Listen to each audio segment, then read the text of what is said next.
Selamat siang, kami dari kelompok 7 akan menjelaskan tentang patofisiologi diabetes mellitus pada stroke. Berikut adalah nama daftar kelompok kami. Prevalensi kejadian diabetes mellitus dan stroke.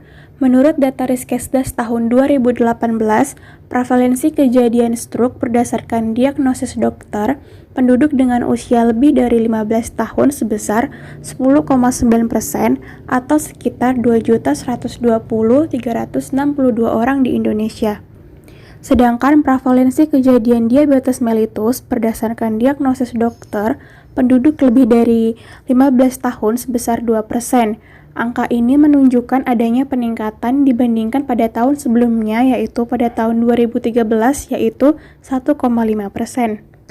Penyebab tingginya angka kejadian stroke ini lebih disebabkan karena gaya hidup dan pola masyarakat yang tidak sehat, seperti malas bergerak, mengkonsumsi makanan berlemak, dan juga tinggi kolesterol, sehingga banyak di antara mereka mengidap penyakit yang dapat memicu stroke. Saat ini, serangan stroke lebih banyak dipicu oleh adanya obesitas, hipertensi, diabetes mellitus, dan berbagai penyakit degeneratif lainnya. Pengertian dari diabetes mellitus. Apa sih diabetes mellitus tersebut? Jadi, diabetes mellitus merupakan kondisi kronik yang ditandai dengan peningkatan konsentrasi glukosa darah disertai dengan gejala utama yang khas, yakni urin yang berasa manis dan dalam jumlah yang besar. Diabetes mellitus juga merupakan penyakit yang dikarenakan oleh kelainan produksi hormon insulin berupa jumlah produksi insulin yang tidak mencukupi kebutuhan tubuh yang diakibatkan dari ketidakmampuan pankreas memproduksi insulin dalam jumlah yang cukup, sehingga tubuh tidak bisa lagi menggunakan insulin secara efektif. Kemudian, jika kadar gula darah pada pasien DM terus meningkat dan tidak terkontrol, lama-kelamaan akan terjadinya komplikasi pada semua pembuluh darah. Misalnya nih, pada pembuluh darah otak itu akan terjadi stroke. Pada pembuluh darah mata akan terjadi kebutaan. Pada pembuluh darah ginjal akan terjadi gagal ginjal kronik. Nah, komplikasi ini terbagi menjadi dua, yaitu komplikasi akut dan komplikasi kronik. Pada bagian ini, dapat dijelaskan proses patofisiologi diabetes mellitus yang menjadi faktor resiko stroke. Jadi, pada pasien diabetes mellitus, kadar gula darah terus-menerus tinggi dan tidak terkontrol, sehingga lama-kelamaan akan menyebabkan komplikasi pada pembuluh darah otak dan akan mengalami disfungsi endotel yang disebabkan oleh adanya metabolisme yang tidak normal.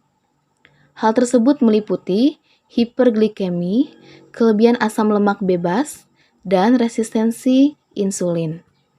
Disfungsi endotel merupakan hasil dari aterosklerosis yang akan menyebabkan komplikasi makrovaskuler.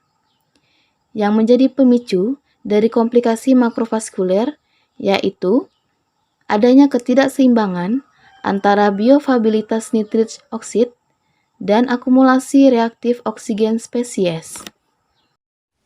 Selain itu, aterosklerosis juga dapat meningkatkan vasokonstriksi, proinflamasi, dan proses protrombik yang akan menyebabkan pengembangan plak dan ruptur.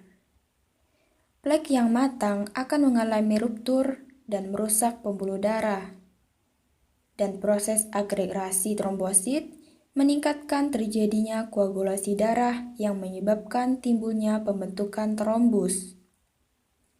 Trombus yang terbentuk akan menyumbat percabangan pembuluh darah di serebral. Penyumbatan pembuluh darah di serebral akan menyebabkan suplai oksigen ke serebral menjadi kurang. Berkurangnya suplai oksigen ke serebral akan meningkatkan sistem kolateral mengkompensasinya. Jika kompensasi tersebut tidak dapat terlaksana, maka akan menyebabkan penyakit serebral yang mendadak, yaitu stroke. Berikut ini adalah daftar pustaka yang kami gunakan. Sekian materi yang dapat disampaikan, kurang lebihnya mohon maaf. Terima kasih.